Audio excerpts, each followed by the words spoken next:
Abdulkar aytат, дейт го, сиз сага өткөндө суроолорго бүткүл кылып айтпоону каалар элек. Мечитул Аллахтын үйү го, ал жерде кандай тартипте болууну өзүңүз жакшы билсеңиз керек. Тартип тууралуу айтып коюңузчу, бизден келсе кечириңиз дейт. Biz каткырып күлгөн жерибиз жок, бирок жөн эле күлүп атабыз. Каткырып күлгөн болбойт, туура эмес. Көбүнчө жылмаюу. Анан экинчиден бизде көп нерсебиз ал ордуна келе элек, туугандарым.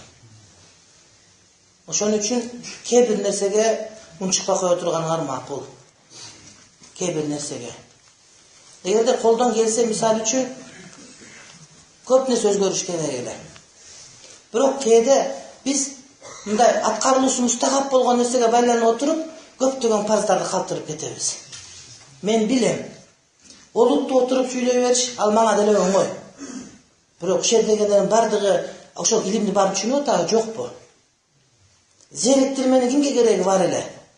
Поп сүйлөгөндөй кылып сүйлөп аткан болсоң, залдын жарымы кетип калган болсо, анын кимге кереги бар эле?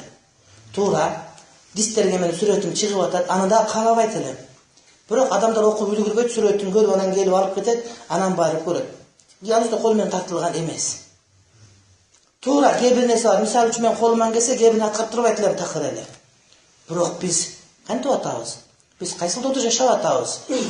Биз каяктан чыктык кече дегенди түшүнүш керек да. Мен колуман келсе, ар биринин үйүнө барып сабак айткым келет эле. Мен колуман келсе подход кылам, менин сөзүм уккула кетпегиле деп. Колуман келсе күнүгө тыйын алып келип бирине берип чыгат элем, дагы экинчи сабакка кел деп. Эчтекеме укпасаң дагы бир маселе кичине күлкүлүү кылып айтып, тамашалап айтып койсом, ошол жүрөгүм калса, дагы угам деп келип башка бир пайда алып калабы деп айткым келет эле. Мен зерттегим келбейт эле. Телевизор дагы мына ушундай. Ошон үчүн жөнөкөй суроосуна дагы жооп берем. Кээде ошол суроо эсинде калып калсын деп, ошого кичине күлкү тартуулагым келет, зеригип башка жака киного буруп кетпесин дейт элем да. Ошо бирөө мага эки манаска бурганда, нарага кетип калганын каалабайт элем. 1 жыл барган жокмун. Ар бири бирден барып чыкты. Болбой калды. Ошон үчүн мага көп айтат, мындай деп тууганым. Жок, менин колуман келсе, мен дагы билем. Бирок сен билбегенин дагы билем. Ошон үчүн ошого сабыр кыл. Эгер жакпай аткан болсо, ага дагы каршы эмеспиз. Бирок маселе бар, сенден башка адамдар бар биякта. Мына Норуз боюнча айттык, айта турган айтабыз, акыйкат айтабыз. Ыймандан чыгып кете турган болсо, кылдын учунда тура турган болсо, мизде тура турган болсо айтабыз, тилди кесип алсын айтабыз. Айтып атабыз. А серьезный болгондор айткан жери жок. Эч күлбөй тургандар сүйлөгөн жери жок. А бул макруh ишкен болуптур. Не харамды айтпайсың? Сен теппегендер унчуккан жок. Адамдар бар жакта ширкке батып атат. Сүмөлөк же ушинтип, Норуз деп майрамдап, отпарастарды майрамдап атчы. Айтмак дурсун, айткандарды колдоп койгонго жараган жок. Мына айтып атат, Чубак ажы вахабист, ошон үчүн ушундай, бул вахабисттерде болбойт дейт. Норуз майрам харам экендигин только ханафилер айтышкан. Себеби ханафилер жашаган жерде перситтер жашап, ошол жерде гана Норуз майрамы бар.